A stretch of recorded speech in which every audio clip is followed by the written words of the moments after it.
Hi everybody, my name is Andrew Hunter and I'm going to be reviewing Aloha Flight 243.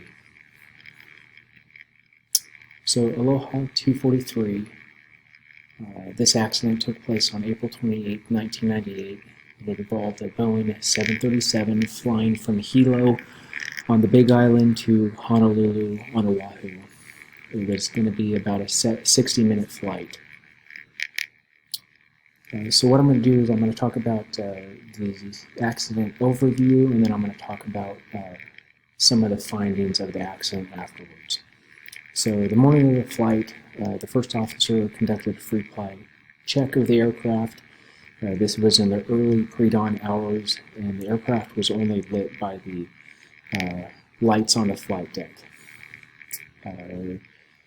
As the day continued, the aircraft performed 3 round trips or flights to different islands, and there were no unusual things noted in the flight. There was a first officer change, new first officer came on, but no additional pre-flight checks after that. At 1:25 p.m., the crew departed from Hilo on the Big Island for Honolulu on Oahu. As they left, they approached, they got up to about 25,000 feet, at which point there was a loud noise that included an explosive decompression and then a subsequent roof separation. And during this explosive decompression, a flight attendant was lost. She was standing up in row 1 or 2 and was sucked out of the aircraft at that time. So at this time, the first officer was in charge. The captain quickly took over, and they began to descend below 10,000 feet, which is normal anytime there's a loss of cabin pressure. They get down below 10,000 feet, and they begin, they're going to divert to Kahului Airport on Maui. As they're flying there, they recognize that they've got a few different things going on. They don't know exactly sure what the extent of the damage is. They're trying to contact the other flight attendants, but they can't get through to them.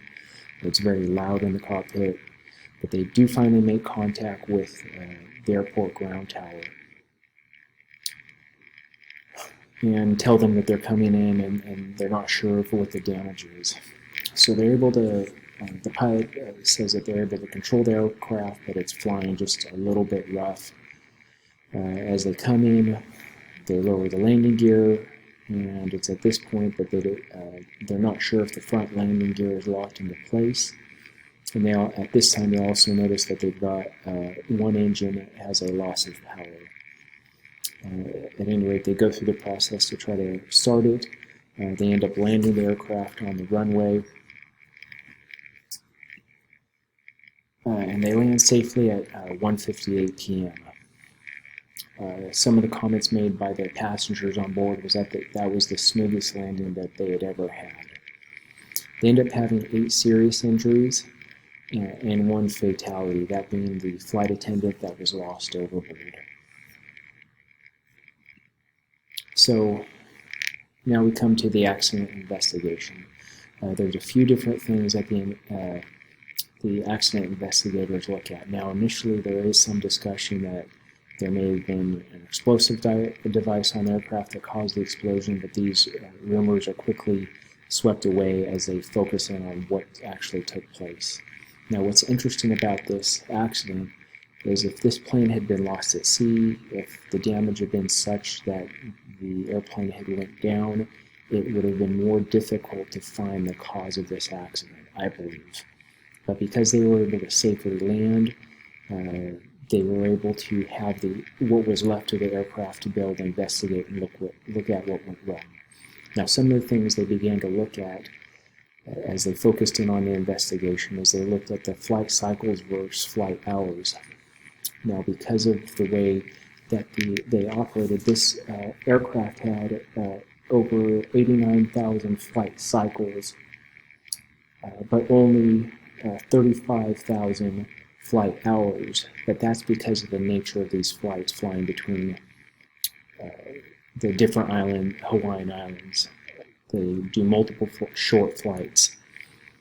And one of the findings of the accident was that they needed to take into consideration these flight cycles as well as flight hours.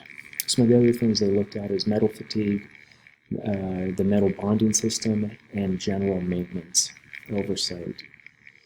So let's look ahead at the way aircraft are constructed. They're assembled from different pieces in a warehouse, and then they are brought together. So there's some sections that are made independently, and then they connect them together. Well, with the Boeing 737 of this type, when it was made, the bonding process that they used for the skin actually relied on a cold bonded lap joint. There was some adhesive or epoxy that was kept at a very cold temperature, like dry ice cold, and then brought up to room temperature. Now, and then it was placed in between the two joints, as you can see over here, and then it was riveted together. Now, the rivets were never intended to support the structural load of the aircraft. It was always that cold bonded joint. And so what would happen over time, if you look at the picture on the right, you can see that cracks would begin to form as the metal expanded and contracted in the altitude. And Boeing Airlines began to be aware of this and sent out state advisories or directives for the airlines and their maintenance personnel to look for. Well, one of the things that was going on is they weren't taking this in consideration. Some of the weaknesses of the cold bonded joint were that it was very susceptible to improper adhesion process, meaning that if things weren't just right, that it wasn't installed correctly. So the aircraft, the maintenance personnel had to be aware of that and look for that. The other thing that affected it was the salt air. They think that because of the flights in the Hawaiian Islands, that may have contributed to this bonding joint wearing out earlier.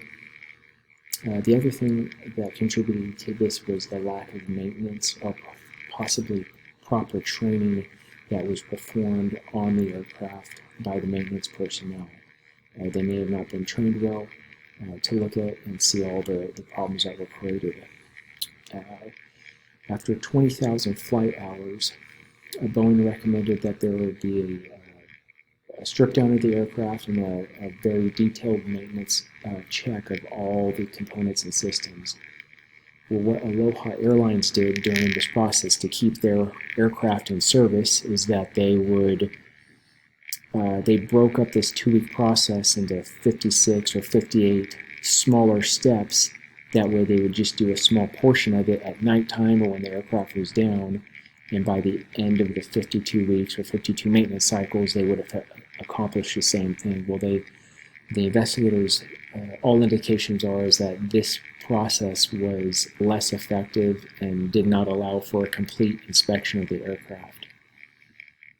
So the official National Transportation Board Safety Board, what they found out is that the cause of the accident was failure of Aloha Airlines maintenance program to detect the presence of significant disbonding and fatigue damage in the structure. The airline's management or lack of management to supervise properly its maintenance force, and then the failure of the FAA to require airworthiness directives proposed by Boeing to the airlines to be followed. So what is interesting, as we discussed in this class, there are numerous areas where we can see problems, the root cause of an accident. In this case,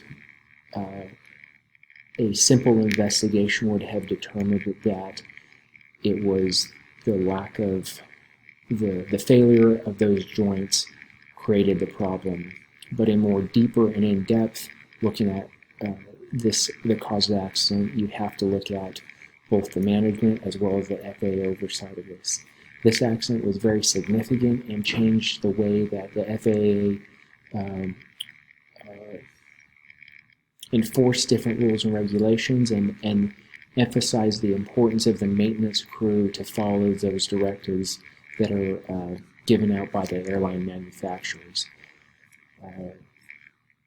This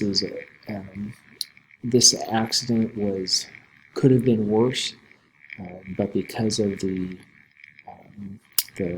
pilots involved, the ability for them to continue to fly the aircraft, they were able to land safely and be able to terminate the accident. This accident could have been much worse, but because of them being able to land, they were able to find very specifically what went wrong and make corrections and actions that changed the way the airlines did things into the future.